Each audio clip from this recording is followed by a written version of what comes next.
This is Our News, the weekend edition. I'm Paige McCartney. Coming up in news, 2 more murders in the country overnight, including a rare killing in Long Island.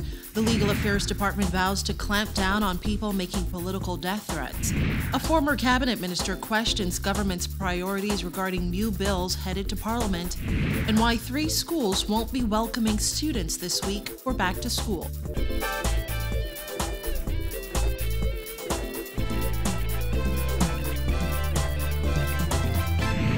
Our News is brought to you by Alive, the nation's newest and best LTE network.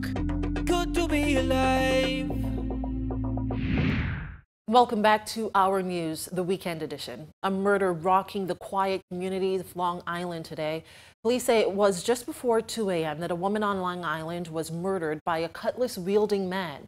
Reports are that in those early morning hours, a man armed with a cutlass entered a residence near Roses in South Long Island and chopped 2 women repeatedly. One of the women died on the scene and the other was taken to the local clinic. Our News has confirmed that the deceased victim is Eleanor Dean, a janitress in the administrator's office, and the victim, who was still alive and in critical condition in Princess Margaret Hospital today, is her mother. Detectives from New Providence traveled to Long Island today to conduct investigations. Up to press time, no one was in custody or assisting police with the investigation, but police are searching for a man they want to question in connection with the murder, though no official identity has yet been released. Long Island MP Adrian Gibson expressing condolences on his Facebook page, saying the community is in shock and mourning. Well, tragically, that wasn't the only murder overnight. Police in Nassau are on a manhunt for a suspected killer here in the capital. Police say the murder in New Providence happened shortly after 11 last night when, according to police, a man in the area of Bahamas Baptist Convention office on Blue Hill Road was shot by an armed assailant. The victim died at the scene, and that culprit in the case is also still at large. These killings bring the country's murder count to 94 for the year. And in more from the crime beat, police say they are searching for suspects in 5 separate armed robberies. In the first incident, shortly after 3 p.m. yesterday, 2 employees were at a business establishment located in the airport industrial park when 2 men, one armed with a handgun, entered and robbed them of cash and personal items. In the second incident, shortly before 9 p.m., a man had just arrived at his residence on Hampster Road when 2 men armed with handguns approached and robbed him of his white 1998 Honda Accord, license plate number AH0503.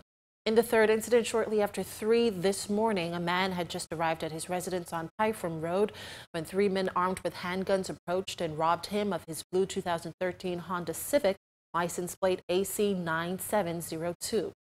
In the fourth incident, around 3 a.m., a man was driving his black 2006 Honda Accord on West Bay Street in the area of Gambier when the occupants of a white Ford Taurus forced him to stop. 2 men armed with handguns approached and robbed him of his vehicle. And then in the final reported incident after 3 a.m., a man and a woman were driving their red 2014 Kia Sportage license plate AC9643 on Fox Hill Road when they stopped to remove a tire from the middle of the street. The occupants of a black Honda Accord approached. 2 men exited armed with handguns and robbed them of their vehicle. In other news, the Minister of State for Legal Affairs is not taking alleged death threats aimed at his cabinet colleagues lightly. Giorgio Bain reports. Those responsible for death threats against some cabinet ministers will be crushed, according to Minister of State for Legal Affairs. The work of the Minister administration will not be hindered as it forges ahead with its anti-corruption agenda, according to Ellsworth Johnson. Johnson says while they have the utmost confidence in the Royal Bahamas Police Force, they are prepared for anything. If it is, that is found, it will be crushed. That's it. It's for the police to investigate all threats to personal security of anybody. You know, we have a competent security and intelligence branch. We have a competent police force, and I know that they're able to deal with anything, not just if it had occurred to us, but for the average common man. His comments come after it was revealed that Prime Minister Dr. Hubert Minnis, National Security Minister Marvin Dames, Attorney General Carl Bethel, and Johnson had all received death threats and had reportedly received extra security detail. And Dr. Minnis has gone back to basics: self-discipline, enterprise, and doing what is right to restore credibility and transparency to this country. There are those, whether they be afar or near, who doesn't want that. And we intend to disclose the business, and it's really the business of the Bahamian people, with the exception for those things that may affect national security and all those different things. We intend to disclose that to the Bahamian public. According to Johnson, cabinet ministers are no different than police and defense force officers who accept danger as a part of their jobs. We love our country. We're committed to it. We're loyal. We're patriotic. And we're prepared to protect the sovereignty of the Bahamas. That's what good men and women do. And they do that even unto the point of death. Nobody says anything when you enlist a young police officer and you enlist a young defense force officer, and they swear allegiance to this country to do what is necessary to protect this country. That is what we're here to do from the Prime Minister on down. We're not afraid, and we will do what is necessary, and we'll keep pushing forward. Reporting for our News Weekend Edition, I'm Georgie Obey. Well, leader of opposition business in the Senate, Fred Mitchell, is weighing in on the government's plan to implement a Proceeds of Crime Act. It amazes me that this is the first legislation you're going to come to, with all the issues related to the economy. We have existing legislation that can deal with corruption issues. So I'm not sure that this is necessarily a priority, but of course this is part of their political agenda. The Nassau Guardian's National Review revealed on Wednesday that the government is finalizing legislation intended to ensure greater public accountability, including a Proceeds of Crime Act. The act would provide for unexplained wealth orders to be made for the forfeiture of ill-gotten gains. The bill is a part of a package of legislation the Minnis administration intends to roll out in Parliament in keeping with its promise to strengthen the country's anti-corruption regime. Still, Mitchell says he has concerns. My concern all along is not the anti-corruption legislation as such, but that the government will use its majority to weaponize this legislation to adversely affect the opposition party and make it impossible for that opposition party to get funding for its campaigns.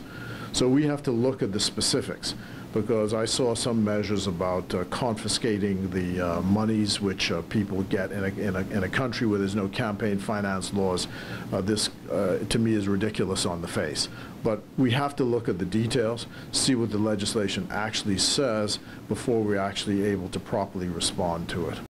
Well, Democratic National Alliance leader Granville McCartney says he's eager to see what exactly is in the Minnis administration's version of the Interception of Communication bill. He said after criticizing the previous government for the bill, the Minnis administration had better offer more. Here's Kyle Joaquin. Months ahead of the general election, the Christie administration introduced the Interception of Communication bill, which the then opposition F&M dubbed a spy bill. But now, after 3 months in office, Attorney General Carl Bethel revealed to the Nassau Guardian on Wednesday that the government intends to bring its version of the bill to Parliament early in the term. Well, according to DNA leader Granville McCartney, the F&M's bill ought to be nothing short of amazing, particularly given its criticism while in opposition. Very curious to see the content of the bill that's going to be presented to Parliament now. And once you're able to review that, then proper comments can be made in relation to it.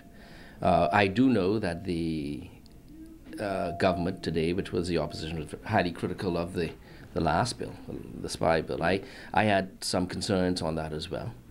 But I am very curious to see what will be presented to Parliament, whether or not there will be some changes, and whether or not it warrants that type of bill being in place. We do have certain other bills that's in place now. Other legislation that's in place now that does certain things. While in opposition, Dr. Hubert Minnis said the Christie administration was ramming the bill down the throats of Bahamians and called the proposed legislation dangerous. The bill was then shelved in the face of strong opposition from the F&M and other groups. Well, former State Minister for National Security Keith Bell has already said that he has no idea what the government proposes to do, but that he's just glad something is being done. I think the Attorney General said that there will be some public debate on it.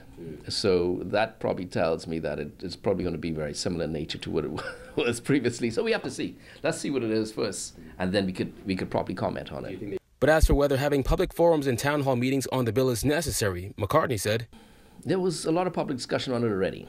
So the bottom line is, I think they would have known what the public's position is.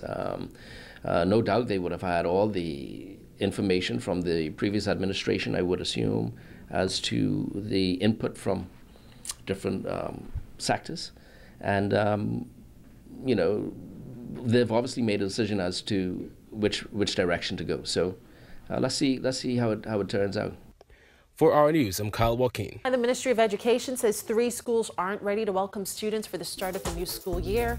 That and more when Our News, the weekend edition, returns.